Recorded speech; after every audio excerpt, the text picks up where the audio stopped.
Hey, I'm Dave, back with another reaction video with my buddy John here. I didn't get to access a lot of good music in my early childhood life. My parents didn't introduce me to pretty much anything, but my buddy John has introduced me to a lot due to many legal reasons. He can't really fully show his face, but we lived near each other for years, got to have a good time jamming, and now we don't live near each other and figured, if we're going to keep going, might as well share with you. What do we got today, John? Dave, we're going to stay. I think the last one we did was recorded in 1979. This one was also recorded in 1979. Stick with a So, good thing. yeah, that's a coincidence. I chose the song because, I have avoided my favorite band until now. And Yes. I and I've also, yeah, the band is Yes, I'm and gonna I've put it out there. You have also a yes tattoo. It's your only tattoo, and you got it since I've known you. So in your I what, cannot confirm 60s? nor deny. I cannot shut up. I'm not in my 60s. I cannot confirm nor deny that I have a tattoo because that would be an identifying mark. So anyway, um, of course, I think the population of Yes fans who have Yes tattoos is rather high compared to other bands. Really? Yeah, partly because of the artwork that Roger Dean, the artist, was hired to do a lot of the Yes albums and created the Yes logo. So I think because his themes are so easily created and Mm. beautifully done in ink. So I will there's say that. that of all the bands you've introduced me to so far, I probably have heard the most Yes songs. You've in fact Probably. taken my now wife and I to a concert where we saw Yes live, which Yes, was a we did. lot of fun. Yes and Toto. So I assume you've chosen a song you've not introduced me to yet. Well, that's correct, but I think I could still introduce you to 75% of their catalog because you probably have only heard the song once before recorded and maybe once live. And so your familiarity with it is probably still rather on the thin side. I think we could still have you react to it with headphones on in ways that you haven't before. Well, I'm going to say something that might frustrate you a little bit. I think most Yes songs sound the same. Again, that is not unexpected, and it doesn't frustrate me at all. It's not unexpected at all, given your upbringing and the type of music you were faced with. You were subjected to, I think is a better way to put it. Yeah, Anyway, that is a this is a better long word. song, so I think it's best to get right to it. I'll say this: this may surprise you, but the lead singer from Yes, John Anderson, is not on this record. Oh, all right. Here we go. Oh, the song is "Does It Really Happen?" It's happening.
we'll pause here on what sounds like a possible key change.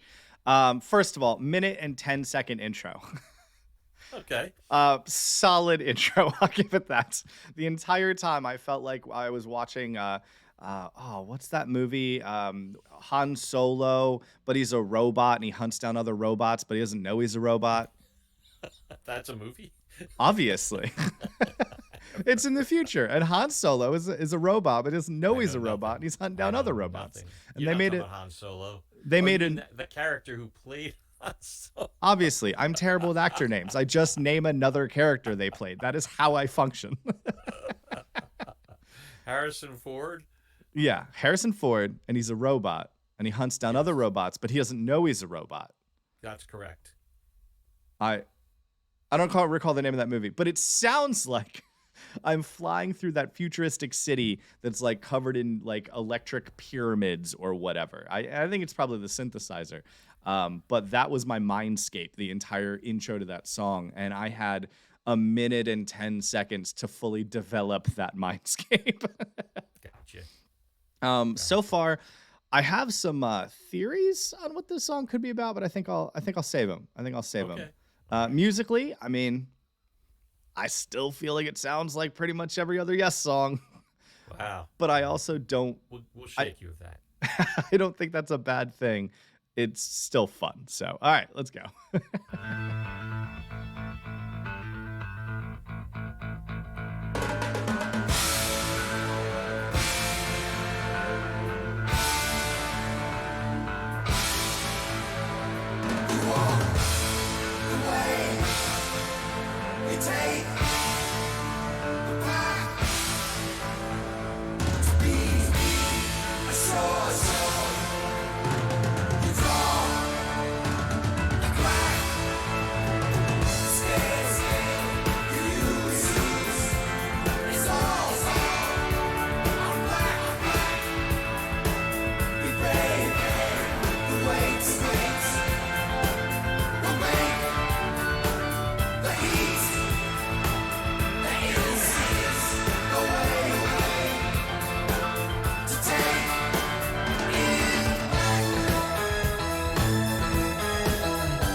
All right, real quickly, we've now transitioned into a boss fight with Bowser as our background music, and I'm digging it. Lyrically, I keep getting Brave New World vibes. Have you ever read that book?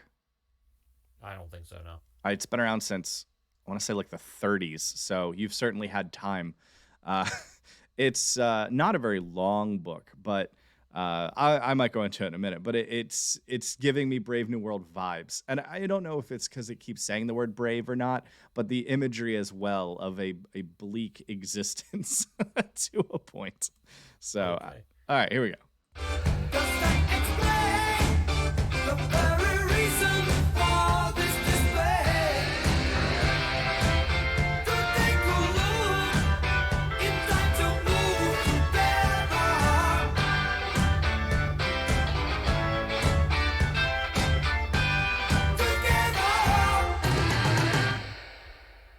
Be not fooled by the fake ending. Fair enough. Oh, we're back to Harrison Ford's world.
Almost 6.5 minutes. And I would guesstimate that a solid 3 to 3.5 minutes of that song are lyricless. That's probably correct. Well, I mean, we had a minute 10 in the Switch to beginning. Spectrum Mobile and Oh. get unlimited data for only You know, I really should upgrade my Spotify, but I'm not going to. I refuse. It's never going to happen, Spotify. It was fun. I mean, I do enjoy jam bands. I even have a controversial take on a band that I feel like is either hated or loved. People tend to have strong reactions on it. I enjoy some Dave Matthews. Like, I don't mind a good jam band. And I've always thought Yes was exactly that. It was a fun jam band. But I almost always felt like Yes was a band I would put on in the background while I was at a bonfire with my friends. And, you know, it's just kind of the thing you have going on. It's not necessarily a thing that I would sit down and just listen to. Isn't that funny? I would have almost the opposite of opinion of that, where I would put Dave Matthews on in the background with ease. Oh, no. Dave Matthews in the same category. Yeah, but not Yes.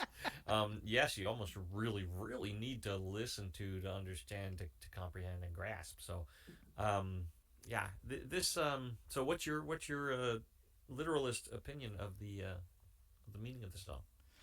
Ooh, I gotta say, this was $9.99 per month each. Oh, man, I clicked the wrong thing. This was a fascinating song from a lyrical perspective, and I'm not 100% sure what they were actually talking about. A lot of it seemed to be what you should try to do is you don't have much control over your life. We almost went the dead opposite of the last Rush song you played me, Free Will. And so, you know, a lot of people will live with a gun. A lot of people will live their lives just for pleasure, just for fun. And you can't really do much about that. That seemed more the vibe of this song. Yeah, I don't think you're too far off. The way it's been described, and you know the thing about this, I've heard people describe how they wrote a song or what they meant, and then 10 years later change their mind. What they meant when they wrote the song. No, it So, actually, man. yeah. What I meant to say back then was, I don't know why I said yes, suddenly spoke with a southern accent, but go on. yeah, they're from England. um, Close enough. it really, it's a complicated song in that it started when they first wrote the basics, the skeleton of that song. John Anderson was doing the band, and when he left the band and they brought in the new guys, they discarded John's lyrics and started with fresh new lyrics. But the meaning was meant to be an abstract view of the cycles of life. Okay. Simple as that. I mean, I could see it to a point, but I think there's a lot of imagery in there that's not necessarily a circle of life imagery. It doesn't give me Lion King vibes, that's for sure. No, cycle of life. Circle of life, cycle of life, whatever. Same thing. All It's right, the cycle of life. yeah. So anyway, so that song, it was really more about the music than the lyrics, on the front end. And at the back end, I think what they did is they made lyrics that make you to kind of describe the search, the search for meaning. Okay. I can see that. I mean, I think that to a greater or lesser degree, we're all there to a point. I think most of us settle for, I don't know, at least I'll get some enjoyment and try to make the world a better place as our meaning. And then there's everyone else who makes it in the news that makes it feel like that's not what people do. But I think overall, yeah, that's most of us. All right. Any way you look at it, I think it's an entertaining song. Musically, I think it's awesome. And what I'd love to do, and we'll do shortly, is I want to show you one of the reasons I love this band. And I'll explain that later on in an upcoming video. But in the meantime, my friends, my folks, our people, if you would like this video, if you would please make a comment, even give us your thoughts on the meaning of these lyrics and how they've impacted you. And by all means, subscribe to our channel. We're a growing channel, and we'd love to have you along for the ride. It's going to be a good one. Friends, Romans, countrymen, lend me a like.